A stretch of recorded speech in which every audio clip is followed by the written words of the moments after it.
يلا بينا بقى النهارده نعمل فطار اقتصادي كده من اللي موجود في البيت. انا هنا كان عندي فول اللي هو بتاع التدميس دوت، كان عندي جاي لي كده يعني. فكنت بصراحة مش عاجبني اللي هو المستورد ده، فقلت كده كده مش هرميه، مفيش حاجة هتترمي، هعمله. المهم نقعته بقى من بالليل كده، وجيت الصبح رحت حاطه في الكبة زي ما انتم شايفين كده، وشلته من المية خالص، وحطيت بقى الكزبرة وحبة بقدونس وبصلاية، وحطيتهم في الكبة وشوية ملح كده، وهبتدي ان انا اضربهم، وحطيت سنة مية كده علشان خاطر تمشي بس معايا ويتطحن معايا كويس. هفضل بقى اطحنهم لغاية ما ينعموا خالص. هو طبعا بياخد وقت، ولو انت نقعاه نقعة كويسة مش هياخد منك طحن كتير، لكن انا ما كنت نقعتهم بالليل لحد الصبح، ويعني الحمد لله اتعمل حلو برضو. اهم حاجه نطحنهم طحنه حلوه عشان يتحول معانا بقى في الاخر، يعني انتوا عارفين احنا كده هنعمل ايه، طعميه طبعا. فدي كانت احسن حاجه ان انا اعمل بالفول دوت. ما كانش عاجبني، انتوا عارفين الفول المستورد ده بيبقى اسمر كده وما ينفعش حتى للتدميس، بيبقى مش حلو خالص.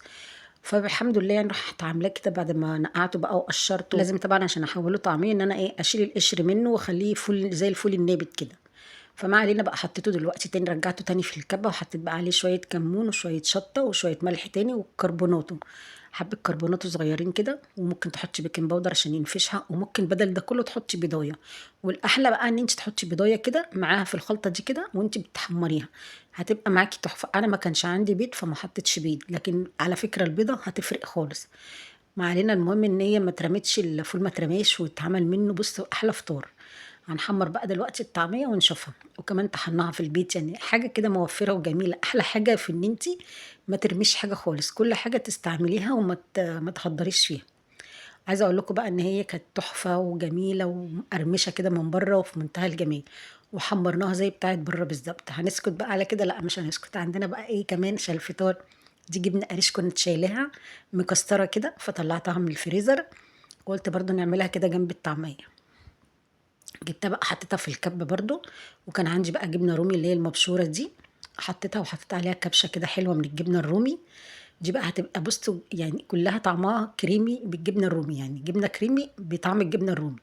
كوبايه زبادي او ممكن شويه لبن، لو ما عندكيش زبادي تحطيهم، يعني هي الزبادي زي اللبن، بس انا كان عندي الزبادي هيخليها كريميه معايا اكتر يعني. هضربهم بقى كده. هنا بقى كانت الكبه مش عايز تمشي، فحطيت لها بصوا نقطتين لبن كده، وهرجع بقى اضربهم في الكبه تاني ولحد ما ينعموا معايا خالص، يبقوا زي الكريمي كده. هنا بقى خلاص عملتها، مش عايزه اقول لكم دي بقى تحفه بجد، جبنه كريمي بطعم الجبنه الرومي في منتهى الجمال. بصوا، عمل لي طبقين حلوين من شويه جبنه رومي مبشورين، وشويه جبنه قريش مكسرين، فعملنا منهم برضو طبقين حلوين. هحطهم بقى كده في الاطباق. وهنا كانت الطعميه بتاعتي كمان اتعملت، وده احلى فطار بجد. يعني احلى حاجه ان انت تلمي كده حاجه البيت وتعمليها وتطلع معاكي حاجات حلوه، مش بنجيب الحاجه ونسيبها لحد ما تبوظ وكده، لا. شايفين بقى جمال الطعميه؟ عملت منها اقراص، وعملت منها بصوا مقرمشه من بره ومن جوه في منتهى الجمال، وكمان طبق فول. يعني فطار كده جميل، احلى فطار ده بصراحه.